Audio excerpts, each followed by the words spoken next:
예, 오늘부터 사도행전 강해 시작합니다. 1년 52주 중에 교회력으로 따로 설교해야 되는 날 빼고 40주일을 계획이 나와 있습니다. 전국의 많은 교회들이 같은 진도로 발맞추어 매주일 함께 합니다. 광고 드린 대로 CGN TV에서는 이 계획에 맞추어서 매일 묵상을 내보냅니다. 국내외 훌륭한 목회자들이 나누어서 돌아가면서 묵상 시간 인도하십니다. TV에서 또 유튜브에서 퐁당이라고 하는 기독교 OTT 채널이 있습니다. 핸드폰으로도 보실 수 있는데 다양한 방법으로 묵상 꼭 함께 챙겨서 함께 유익 누리셨으면 좋겠습니다. 사도행전은 사도들이 행한 일의 기록이라는 말입니다. 1, 2절 함께 읽습니다. 데오빌로여, 내가 먼저 쓴 글에는 무릇 예수께서 행하시며 가르치시기를 시작하심부터 그가 택하신 사도들에게 성령으로 명하시고 승천하신 날까지의 일을 기억하였느니라. 예, 내가 먼저 쓴 글이라고 전에 썼던 글을 이어지는 글을 이야기하고 있습니다. 누가복음입니다. 성천까지 나오는 예수님의 이야기입니다. 이 예수님의 이야기에 이어서 교회의 이야기를 쓰고 있는 것이 사도행전이죠. 여러분, 교회의 이야기는 언제나 예수의 이야기에 붙어 있어야 됩니다. 교회의 이야기는 예수의 이야기가 있기 때문에 가능한 이야기예요. 교회가 스스로 아무리 잘나도, 아무리 화려해도, 아무리 성공하는 것처럼 보여도 예수의 이야기가 사라지면 아무것도 아닙니다. 예수의 이야기에 뿌리 내리고 있어야 됩니다. 때로 교회에 무성한 잎이 달리기도 하고 튼실한 열매를 맺을 수 있지만 그것은 어디까지나 뿌리가 땅에 닿아 있기 때문에 가능한 겁니다. 예수 이야기라는 뿌리가 없으면 교회 그 자체로는 아무 의미도 힘도 없습니다. 또한 누가복음에 이어서 사도행전을 썼다는 이야기는 예수의 이야기가 그걸로 끝나지 않는다는 이야기죠. 예수님이 이 땅에서 사역하시다가 승천하시고 끝난 이야기가 아니라 이 땅에서 누군가에 의해서 계속되는 이야기다. 오늘 여기서 살아 움직이는 역사이다. 그것이 바로 사도행전을 쓴 이유입니다. 사도행전은 예수님 때문에 삶의 의미와 목적과 방향이 바뀐 사람들의 이야기입니다. 예수님께서 부활하신 후에 40일 정도 제자들과 함께 계속 함께 하셨던 건 아닌 것 같고요. 나타나시면서 이렇게 교제하셨습니다. 그 마지막 즈음의 이야기입니다. 6절 7절 함께 읽습니다. 그들이 모였을 때에 예수께 여쭈어 이르되 주께서 이스라엘 나라를 회복하심이 이때이니까 하니 이르시되 때와 시기는 아버지께서 자기의 권한에 두셨으니 너희가 알 바 아니요. 뭔가 결정적인 때가 다가왔다는 느낌이 있습니다. 오랫동안 기다리던 회복이 이제야 일어날 것 같다. 많은 사람들이 이스라엘 나라를 회복이라고 하는 이 질문을 근본적으로 잘못된 질문이라고 생각합니다. 이스라엘의 회복 그런 거 없어. 영혼의 구원이 중요하지, 개인 전도가 중요하지, 이스라엘 회복 그거 다 철진한 잘못된 이야기야. 그러나 여러분, 성경을 자세히 보면요, 예수님이 이스라엘 나라의 회복을 말하는 이 질문이 잘못된 질문이다, 버려야 될 기대라 말씀하지 않으십니다. 그렇죠?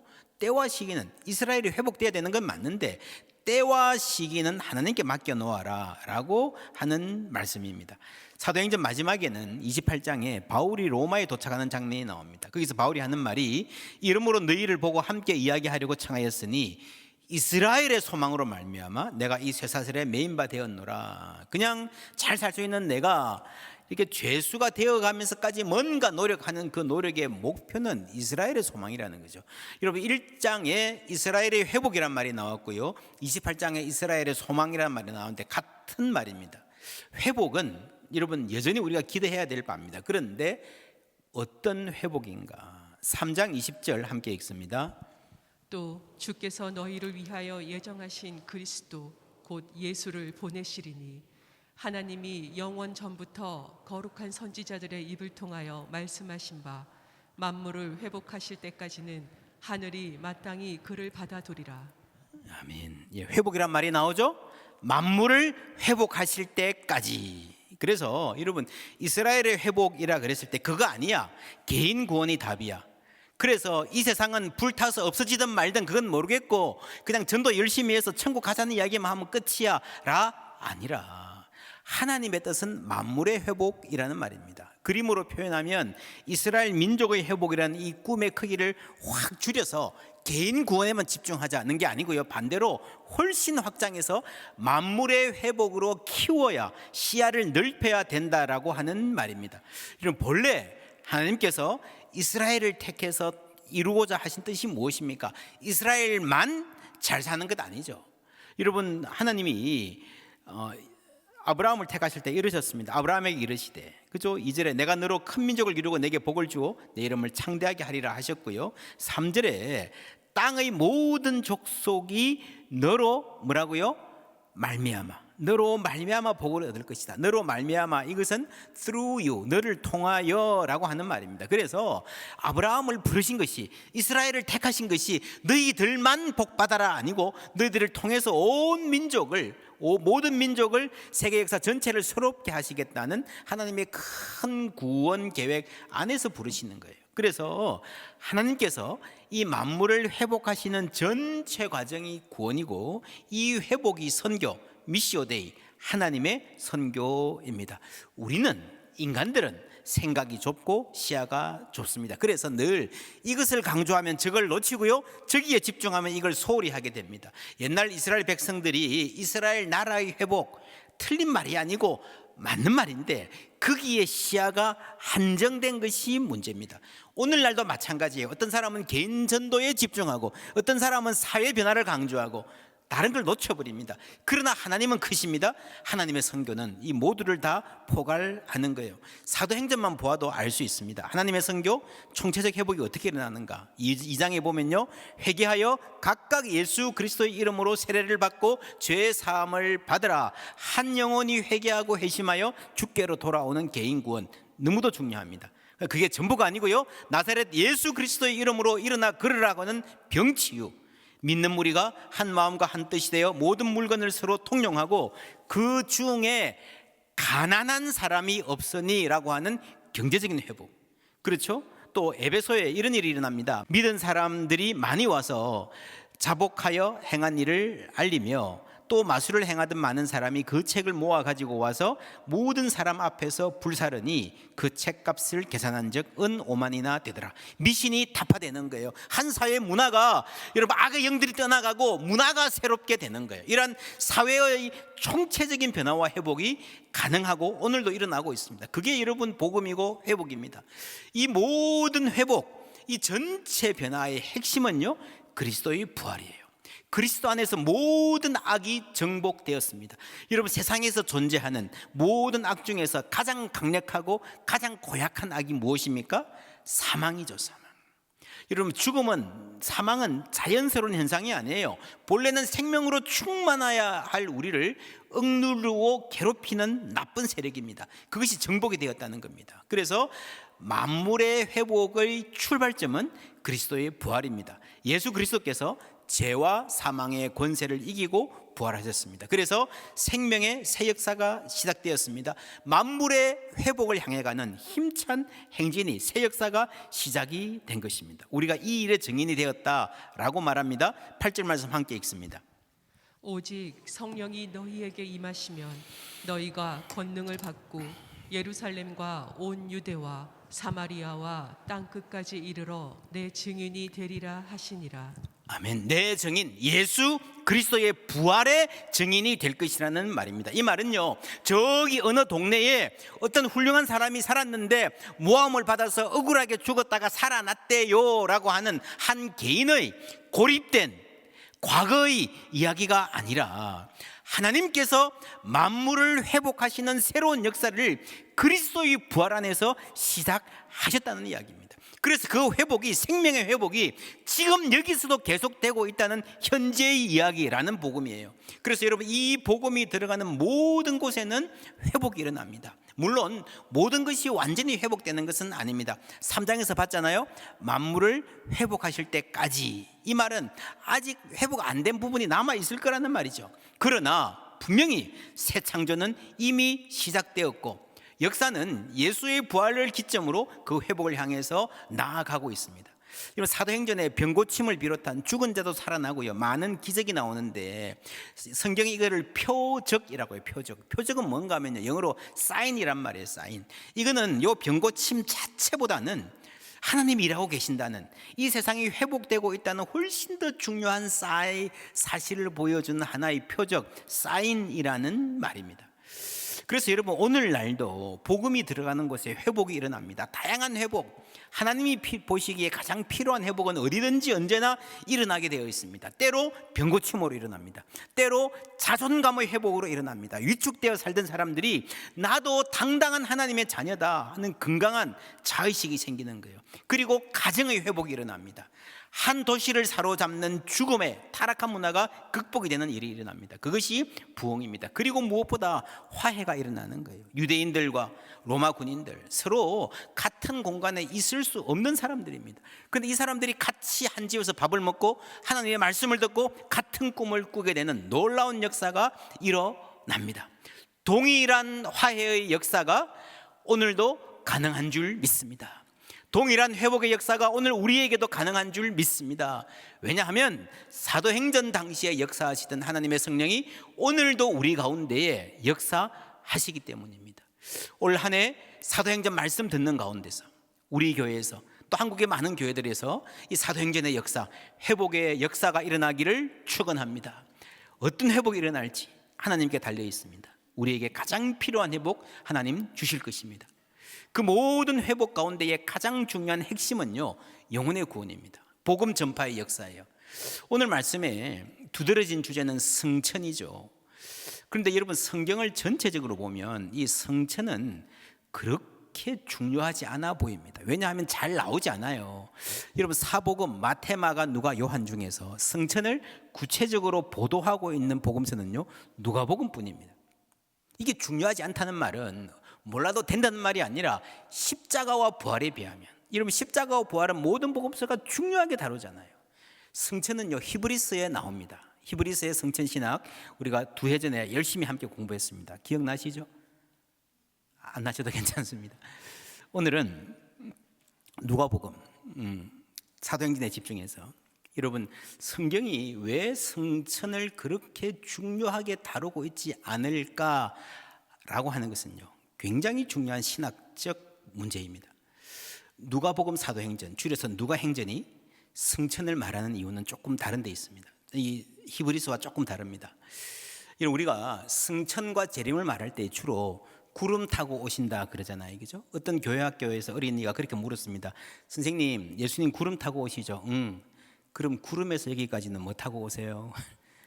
구름은 한 300m 됩니까? 높이 있잖아요. 뭐 타고 오세요? 뭐라고 대답하시겠습니까? 여러분, 구름은요, 예수님이 교통수단이 필요해서 헬기처럼 이용하시는 수단이 아닙니다.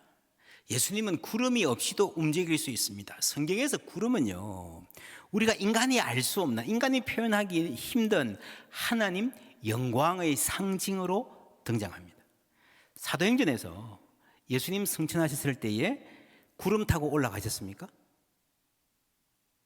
그런 것 같아요? 성경 한번 보실까요?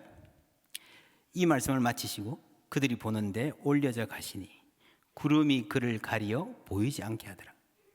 구름 타고 올라가셨나요? 잘 모르겠어요. 그냥 가신 것 같아요. 구름하고 상관없이. 그 사람들이 한참 보는데 딱 올라가 조그매지는데 이제 구름이 가려서 보이지 않게 하더라. 이 구름은요, 그냥 예수님 올라갔는데 구름이 있으니까 안 보이더라라고는 아주 평범한 묘사입니다. 그렇지 않습니까? 그리고 여러분, 이 사도행전이, 누가복음이 예수님의 승천을 보도는 하지만 이걸 구체적으로 묘사하지는 않습니다.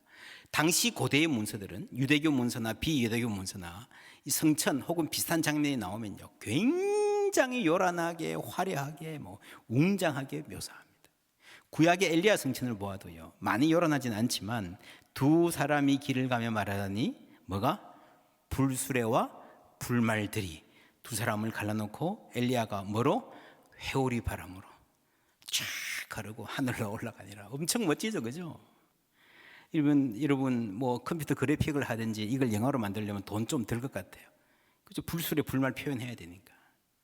근데 예수님은 여기에 비하면 예수님은 하나님의 아들이시니까요. 우리 생각에는 불술에 불말 한 1000대쯤 와야 될 것 같아. 사단병력 동원해가지고. 그렇죠? 근데 없어요.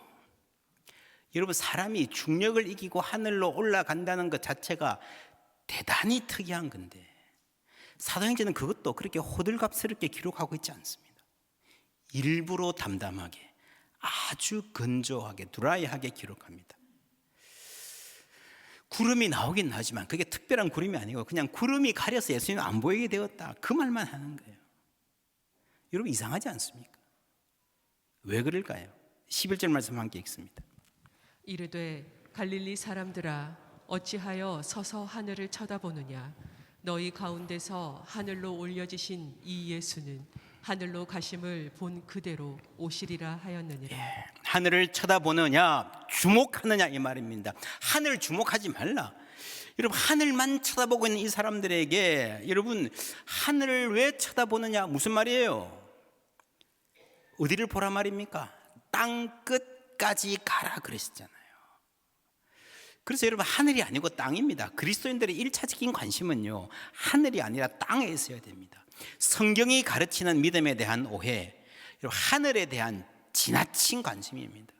세간에 그런 사람들 많잖아요. 내가 뭐 하늘에 가봤는데 뭐 방이 몇 개 있고 맨션이 있고 뭐 아파트가 어떻고 이러면 그거 다 사기입니다. 속지 마십시오. 하늘 보지 마라 그러셨어요. 여러분, 예수님 성천 이것도요, 우리가 막연히 생각하면 너무너무 중요한 사건 같은데 새 복음서가 성천에 대해서 한마디도 하지 않는 것, 그 이유, 겨우 보도하고 있는 누가복음 사도행전도 굉장히 간단하게 드라이하게 말하고 있는 것, 그 이유 뭐겠습니까?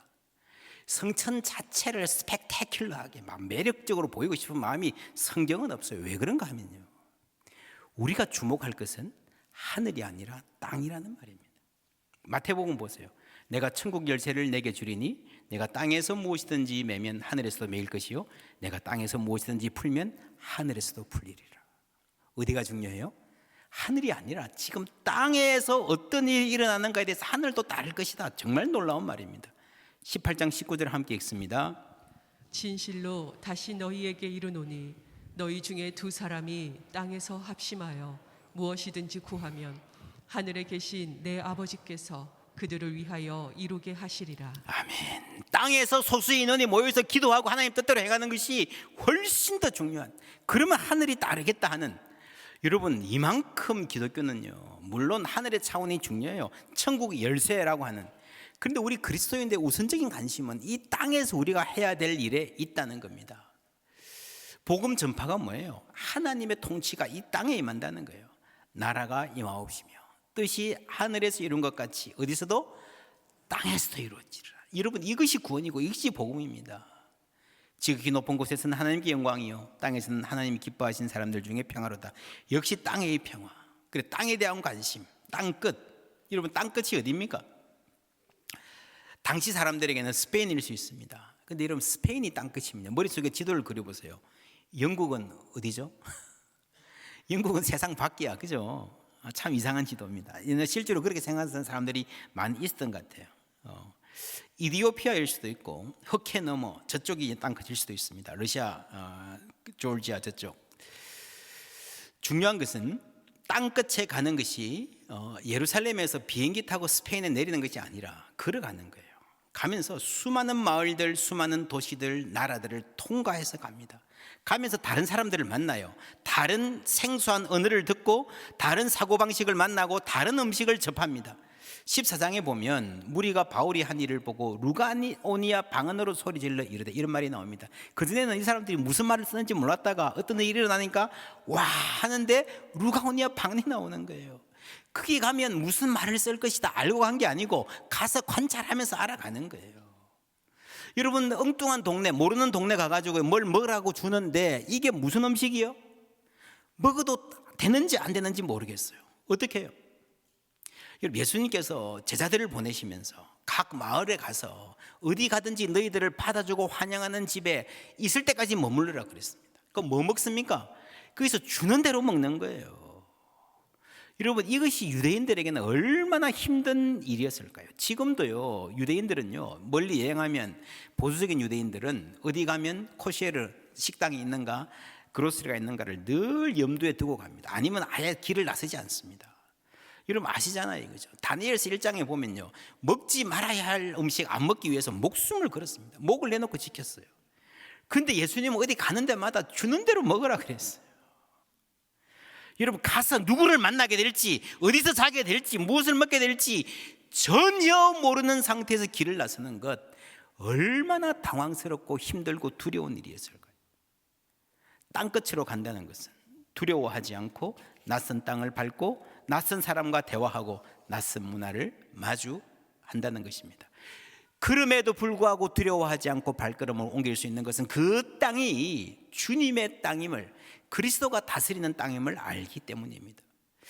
여러분, 그것이 스페인이든 에티오피아든 흑해든 어디든 갈 수 있고, 이거는요, 우리가 오늘 해석하기에 갈 수 있는 한 내 능력의 최대치까지 가고 그 너머까지 가는 거예요. 그런 찬송이 있습니다. 땅 끝에서 주님을 만나리. 내가 최선을 다해서 갈 수 있는 데만큼 가는 거예요. 그게 나의 땅 끝입니다. 내가 생각하는 내 능력, 내 인생은 여기까지야. 요 정도는 감당하겠어. 그 끝까지 가고 거기서도 바운드리를 넘어서는 게 땅 끝을 향하는 정신입니다. 여러분, 과학의 발전도요, 미지의 세계를 탐험하고 나가는 것입니다. 모든 위대한 과학의 발전은 당시 사람들이 생각하지도 못했던 영역에 발을 디뎠던 것입니다. 여러분, 제너 아시잖아요, 그죠? 이 처음 백신을 발견했던 사람, 아무도 안 도와줘서 자기 애기한테 이 백신을 맞춰가지고, 그래서 세상에 백신이 나온 겁니다. 낯선 땅을 밟는 거예요. 이 크리스찬 학자들이 과감하게 상상하고 담대하게 시도하고 실험하고, 그래서 미지의 세계를 향해 나가서 그 땅에서 하나님을 고백하고 증거하는 것이, 그러면서 인류에 기여하는 것이, 그게 바로 땅끝으로 가는 거예요. 같은 원리로 사업가들의 땅끝이 있을 것입니다. 창조적으로 사업을 구상하고 이전에 몰랐던 새로운 사업 모델을 창출하고 가치를 실현하고, 그래서 하나님의 나라를 살아가는 거예요. 문화 예술가들에게도 땅끝이 있습니다. 여러분, 한국 지금 대중문화가 되게 많이 발달했다 그랬는데 크리스찬 문화는 굉장히 빈약합니다. 우리의 마인드 자체가 너무 위축되어 있고 보수적이어서 그렇습니다. 여러분, 본래 그리스도인들은요, 하나님을 믿으면요, 누구보다도 더 창조적일 수 있습니다. 땅끝을 넘어가는 거예요. 이전에 안 했던 새로운 방식으로 하나님의 아름다움을 발견하고 증거하고 그 언어로 소통할 수 있는 문화, 예술이 우리에게 있어야 됩니다. 그게 땅끝인 겁니다. 여러분, 땅끝이라고 하는 이 말이 우리 의위로 들어오는 순간에는요, 우리는 진취적이 되고 창조적이 됩니다. 그리고 나와 다른 것을 포용할 수 있는 포용적이 될 수밖에 없습니다. 여러분, 한국에도 땅끝이 있죠? 어디 있습니까? 땅끝. 해남 가면 땅끝 마을 있습니다. 그죠? 여러분, 부산 영도 가면 땅끝 교회라고 있습니다. 그렇게 생각하면 여기 호미곶도 땅끝 같네. 그죠?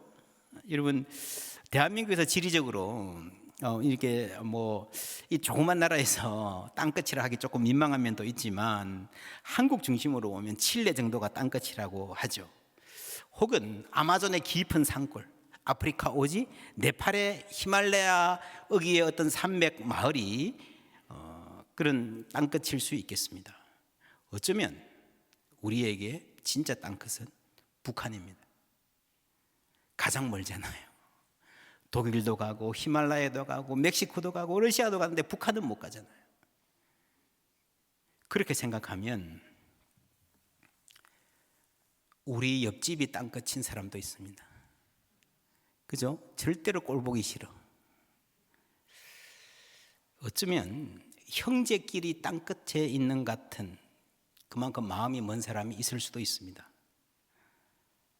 부부 사이에 라고 말하려고 하니까 너무 슬프네요. 그죠?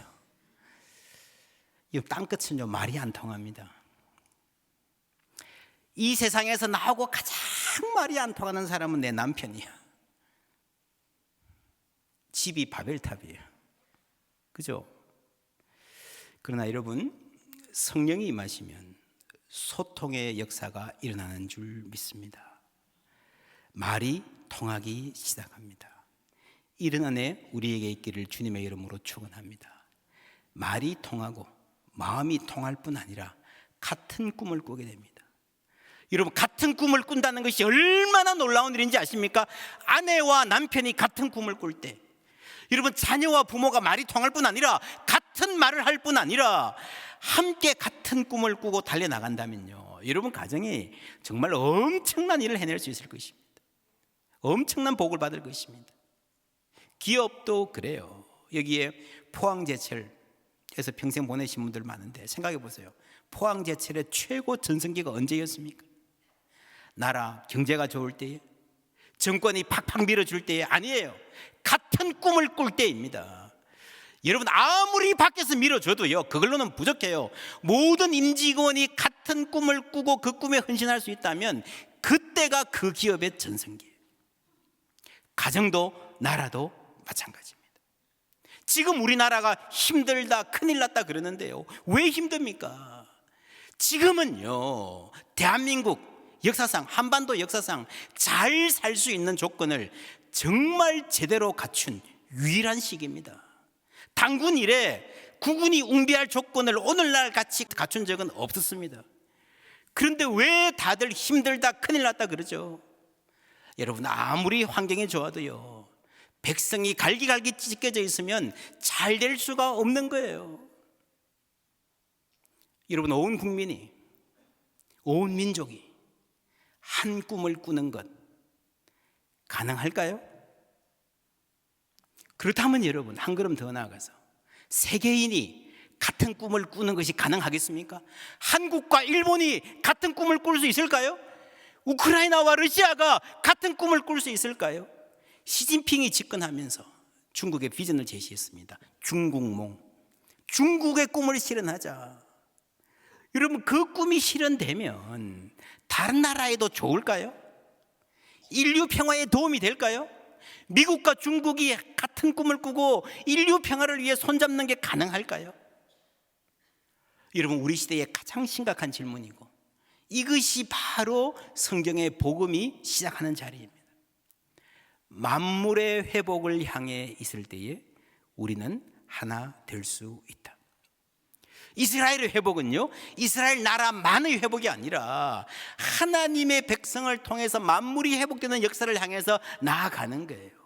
이 하나님 백성의 역할을 이제는 육체의 이스라엘이 아니라 영적인 이스라엘, 교회가 담당하게 되었다라고 하는 게 사도행전의 말씀이에요. 에베소서 1장 10절 함께 읽습니다.